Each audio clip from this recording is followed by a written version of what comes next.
반갑습니다. 사랑하는 성도 여러분, 지난 시간 우리는 거룩하신 하나님께서 소돔과 고모라의 그 죄악을 살피러 신이 내려오신 이유에 대해서 우리가 함께 나누었습니다. 그것은 단순한 심판의 집행이 아니라 세상 속에서 자신의 거룩한 공의와 사랑을 드러내시고자 하는, 또 그래 하나님의 그 언약을 또 보존하기 위한 하나님의 선하시고 기쁘신 뜻이 있음을 우리는 살펴볼 수 있었습니다. 오늘 본문 말씀은 아브라함이 하나님 앞에서 올리는 간절한 중보 기도로 이어집니다.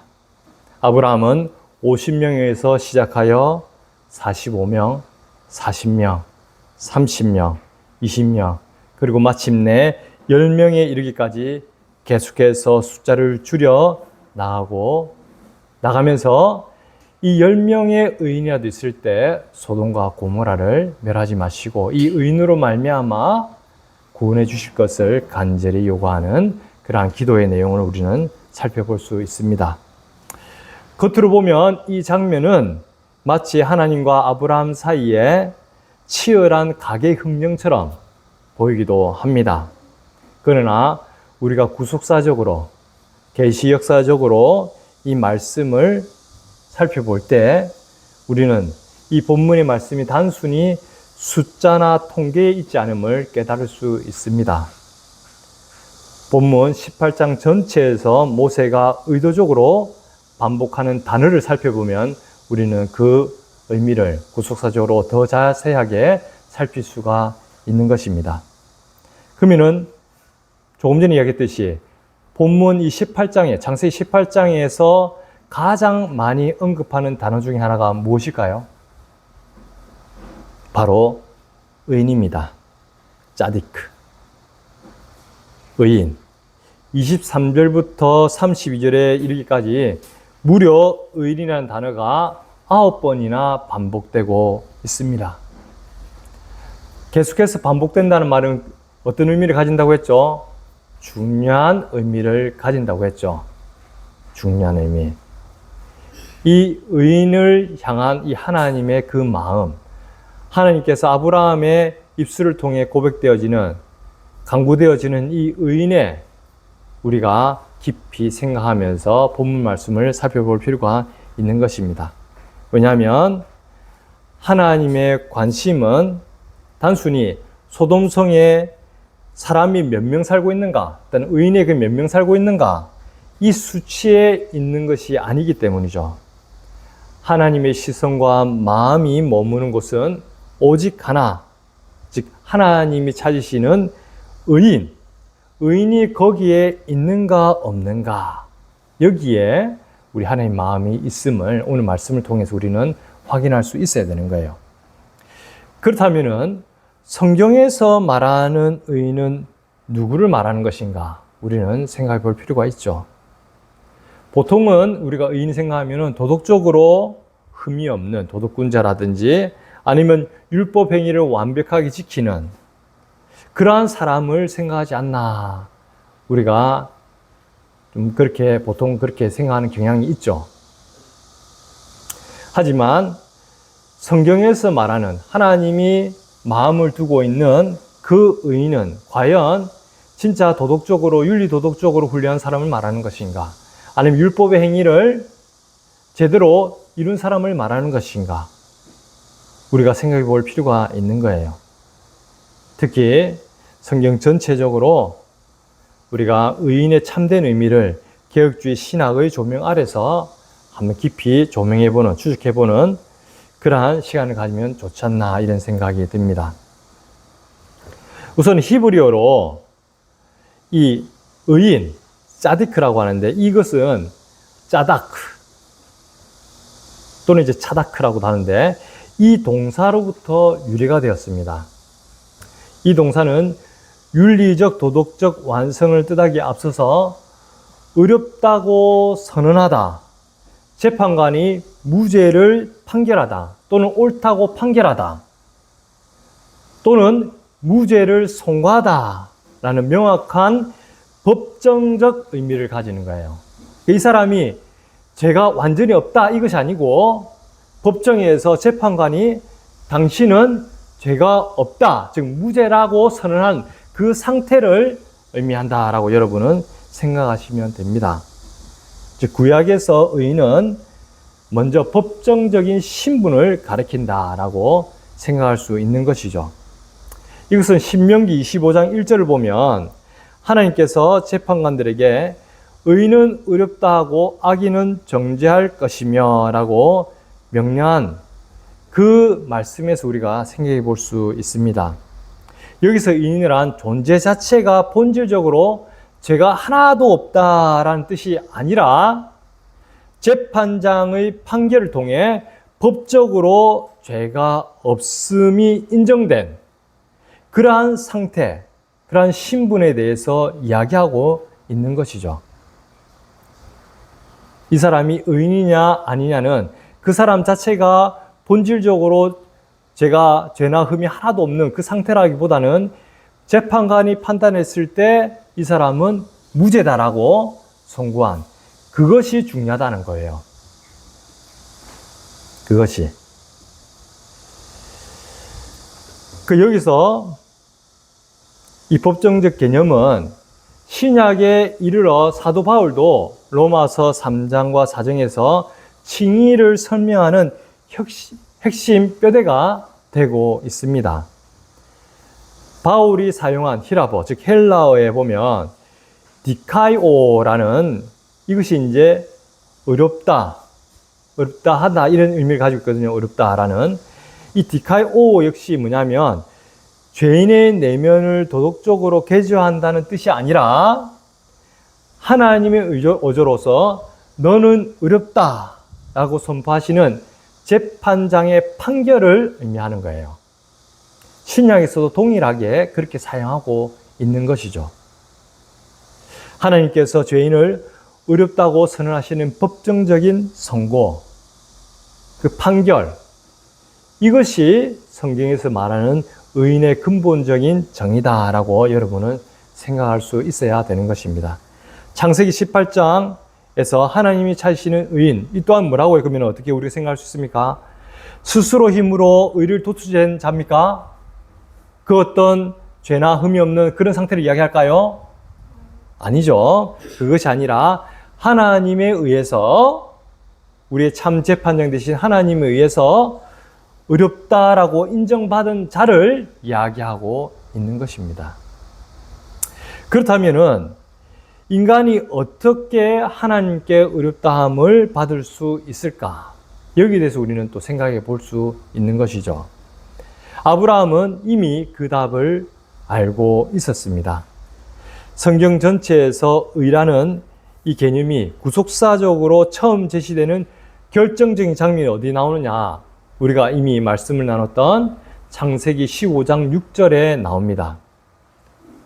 창세기 15장 6절을 찾아보시면 이렇게 되어 있습니다. 아브라함이 여호와를 믿으니 여호와께서 이를 그의 의로 여기시고. 뭐라고요? 아브라함이 여호와를 믿으니 여호와께서 이를 그의 의로 여기시고 라고 말하고 있어요. 여기 히브리에서 특히 여기시고라는 이 단어를 보면 우리가 좀 더 그 의미를 명확히 알 수가 있습니다. 아까도 했지만 아브라함 자체가 조금이나 무죄하고 진짜 흠이 없어서 이렇게 여긴 게 아니었죠. 우리가 돌이켜보면 아브라함은 심지어 자기 아내 사레조차도 자기 목숨을 위해서 버릴 정도로 연약하고 허물을 남긴 죄인이었단 말이에요.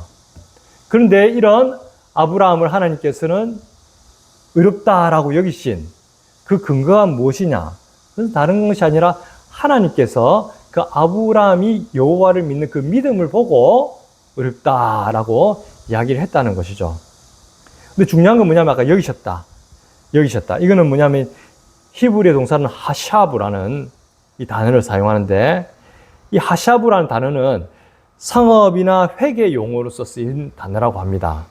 그 의미는 계산하다, 간주하다, 계정에 기입하다 또는 전가하다 라는 의미를 가지고 있다고 합니다. 하샤브라는 단어가.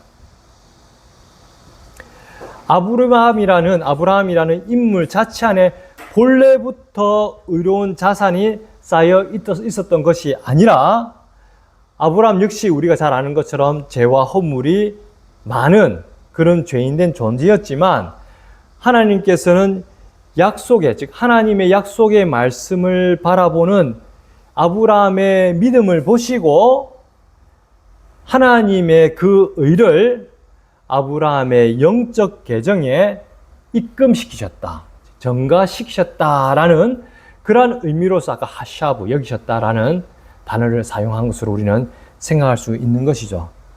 이것이 바로 성경에서 증언하는 칭의의 역사적인 출발점이다라고 우리는 생각할 수 있습니다.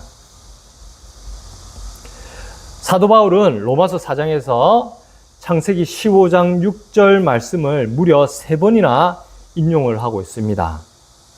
그만큼 이 진리에 대한 내용이 여기 담겨 있다라고 우리는 생각할 수 있는 것이죠.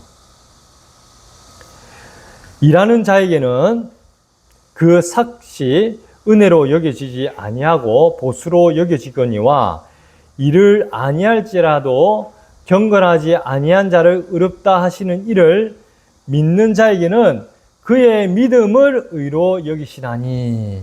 이게 로마서 4장 4절에서 5절 말씀이거든요. 이 말씀이 뭐냐면은 이 아브라함의 이 창세기 15장 6절 이 말씀을 근간으로 해서 이 말씀이 나온 거예요. 그럼 이 말씀을 우리가 좀 더 살펴보면은 경건하지 아니한 자를 의롭다 하신다. 이 말에 우리는 주목해 볼 필요가 있죠. 경건하지 아니한 자를 의롭다 한다.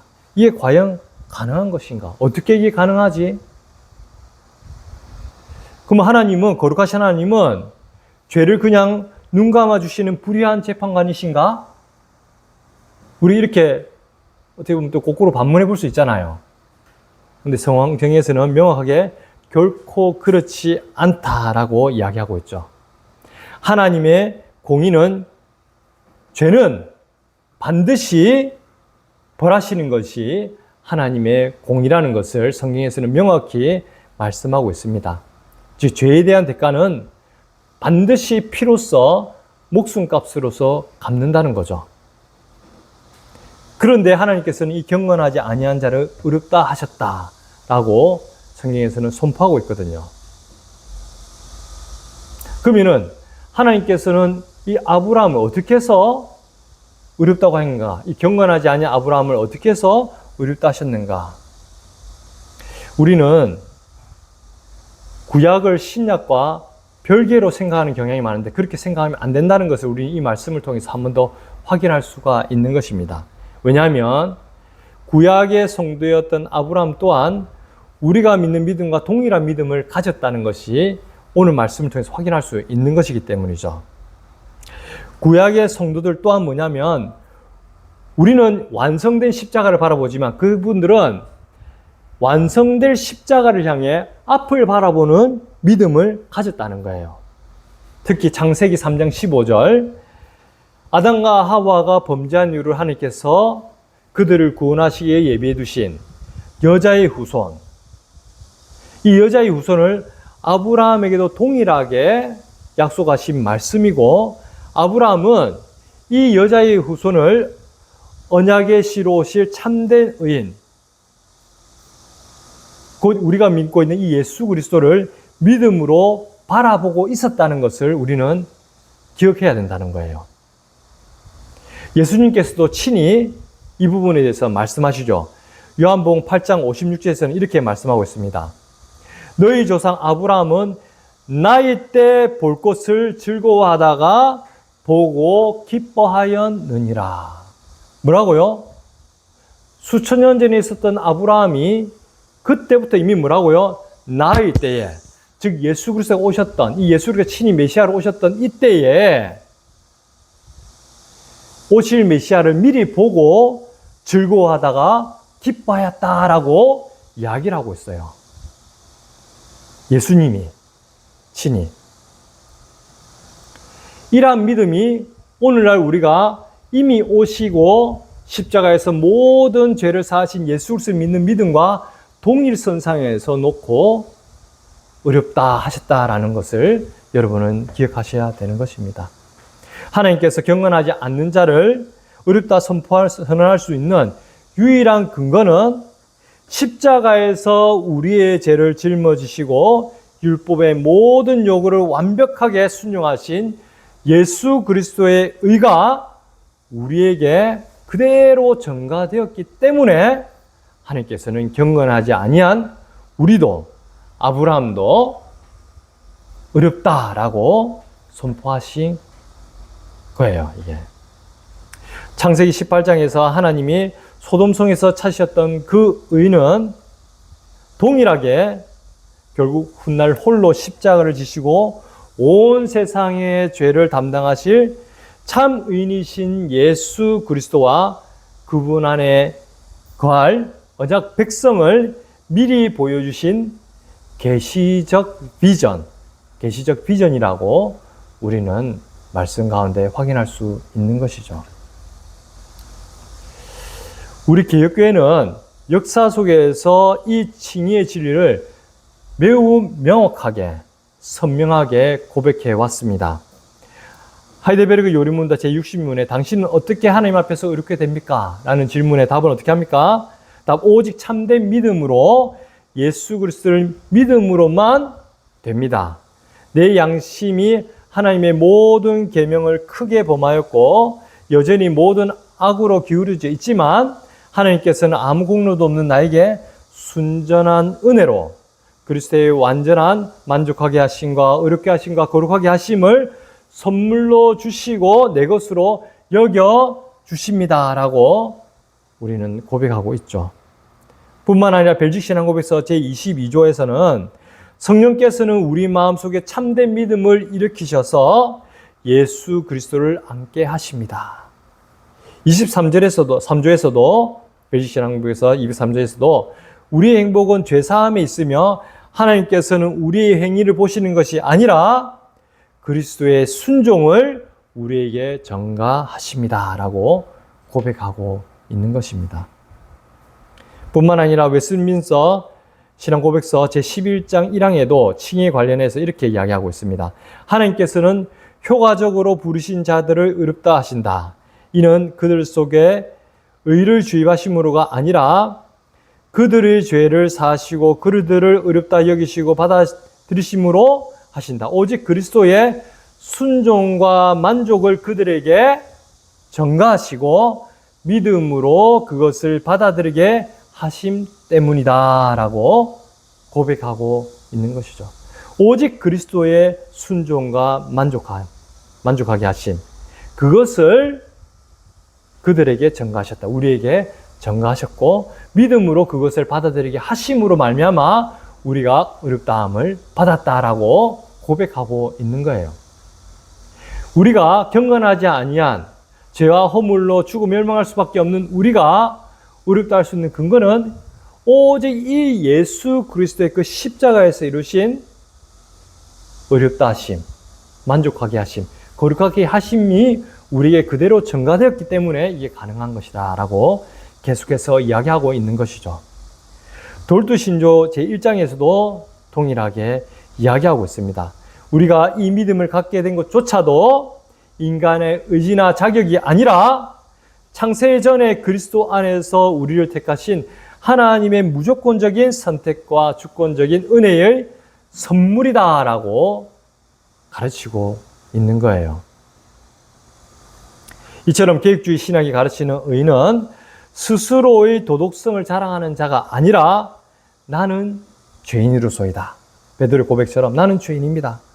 오직 그리스도의 의만을 의지합니다. 라고 고백하며 은혜의 보좌 앞으로 나아가는 자들을 향해서 의인이다. 라고 이야기하고 있는 거죠.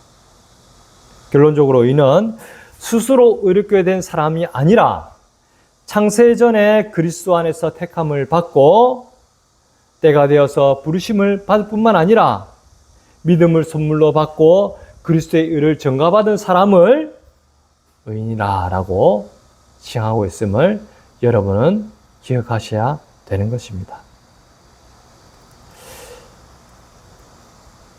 하나님께서는 왜 소돔성의 의인 50명이 아니라 단 10명이라도 있으면 그 성을 멸하지 않겠다고 약속하셨는가?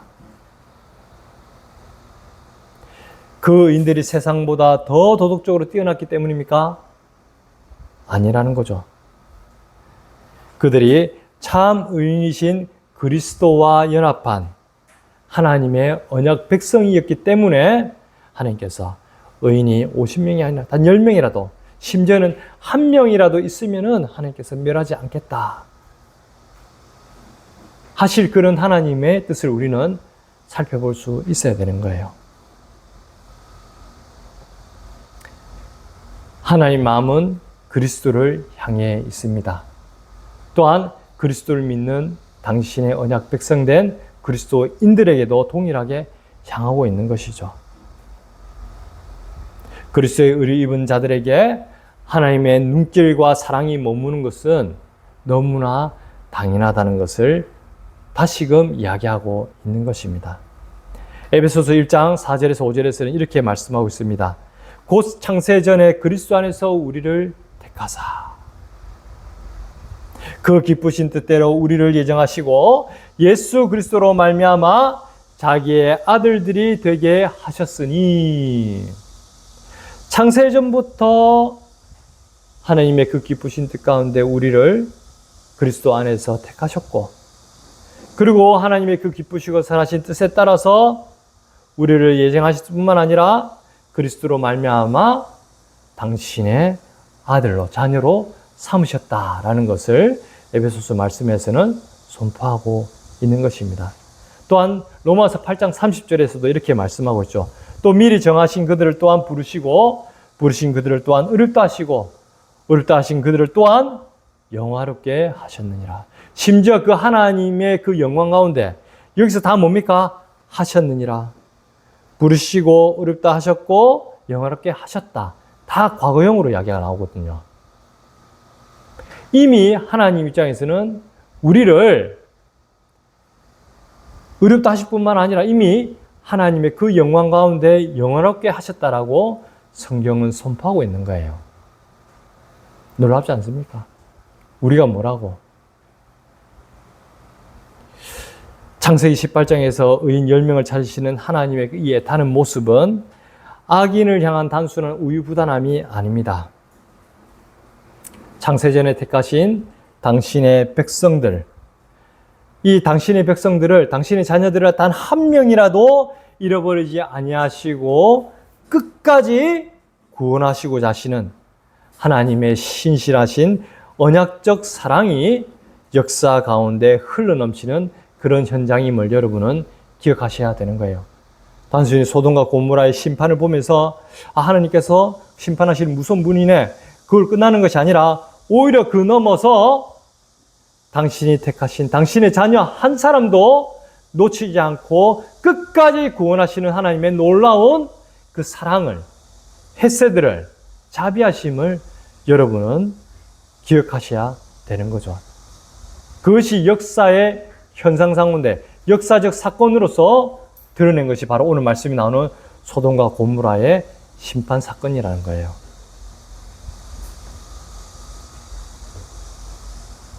결론입니다. 사랑하는 성도 여러분, 오늘 본문은 우리에게 중대한 두 가지 삶의 자세를 요구하고 있습니다.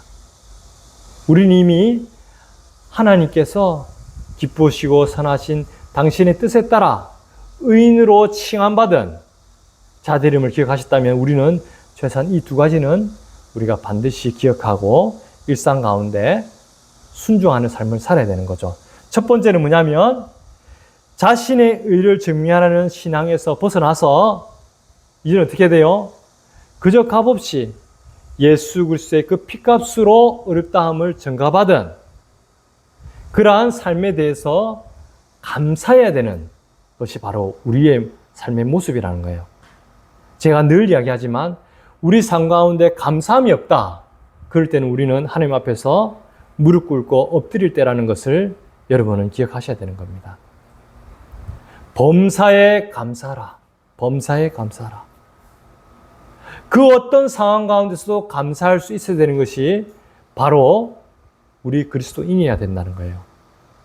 상황에 따라서, 때는 내 몸 상태에 따라서, 아니면 내가 돈을 좀 잘 벌 때, 아니면은 내가 뭔가 바랬던 것이 이루어졌을 때만 감사하는 것이 아니라 우리가 생각하는 환경과 조건, 그 어떤 것에 상관없이 이 여호와 하나님으로 인하여 나 같은 죄인을 구원하시기 위하여 당신의 목숨까지 아낌없이 내놓으신 이 예수 그리스도 자체로 인하여서 우리는 매일의 삶 가운데 그 어떤 상황 가운데서도 감사하는 삶을 살아야 된다는 거예요.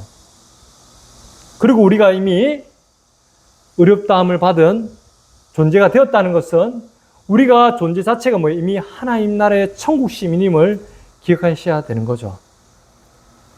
우리에게는 여호와는 나의 목자시니 내게 부족함이 없으리로다 하는 이 다윗의 고백이 우리의 삶의 모든 순간순간에 우리의 고백이 되어서 나와야 된다는 것이죠. 감사함은 말하지 않는 샘물같이 우리의 삶 가운데 끊임없이 나오는 우리의 고백이 된다는 것을 여러분은 기억하시기 바랍니다. 그리고 둘째는 이 칭의의 은혜를 입은 자로서 거룩한 성화의 열매를 맺는 그러한 삶을 살아가야 된다는 거예요. 우리가 행위로 의인으로 칭함받은 게 아니죠. 우리는 행위로서는 결코 칭함을 받을 그런 의인으로 칭함을 받을 수 없는 자들임을 누구보다 잘 알고 있습니다. 값없이. 앞서도 얘기했지만 하나님의 강권적인 사랑과 은혜 가운데 구원받은 자로서 우리가 의인이 되었다면 더 이상 우리는 그런 진노의 자녀로 죄와 심판 가운데 죽고 멸망하는 자가 아니라 하나님의 언약 백성이요 자녀로서 그 신분에 걸맞는 거룩한 성화의 열매를 맺어가야 된다는 거예요. 우리의 생명 대신 이 예수 그리스도를 따라서 하나님의 그 형상이 회복되고 거룩한 성령의 열매가 맺어지는 그러한 삶을 살아가게 된다는 것이 바로 성경에서 말씀하고 있는 바입니다. 칭의는 성화라는 열매를 반드시 동반하기 때문이에요. 오직 너희를 부르신 거룩한 이처럼 너희도 모든 행실에 거룩한 자가 되라. 베드로전서 1장 15절에서 베드로가 강력하게 우리에게 권면하고 있는 말씀이죠. 오직 너희를 부르신 거룩한 이처럼 너희도 모든 행실에 거룩한 자가 되라. 왜? 우리 존재는 이미 이제는 예수 그리스도의 것으로서 더 이상 나는 내 것이 아니라 예수 그리스도의 그 생명으로 열매를 맺는 삶이 되었기 때문에 우리 삶 가운데 이 성화 열매가 주렁주렁 맺히기를 더욱더 우리는 갈망하고 기도하고 또 그에 맞춰서 삶을 살아가야 된다는 것이죠. 베드로의 이 명령이 의인이 되기 위한 조건이 아니라 이미 그리스도의 피로 말미암아 의롭다함을 받은 언약 백성이 성령의 능력으로 걸어가는 참된 영광스러운 삶의 방향임을 여러분은 기억하시기 바랍니다. 소돔같이 죄악으로 어두워져가는 이 세상 속에서 세상의 자격과 숫자에 연연하지 말고 오직 그리스도의 의를 입은 참된 의인으로 그리서가는 여러분 되시기를 바라겠습니다. 하나님의 마음이 향한 그 한 사람, 하나님의 언약을 이 땅에 드러내는 거룩한 성도로 살아가시는 저와 여러분 되시기를 주님의 이름으로 간절히 축원하겠습니다. 기도하겠습니다.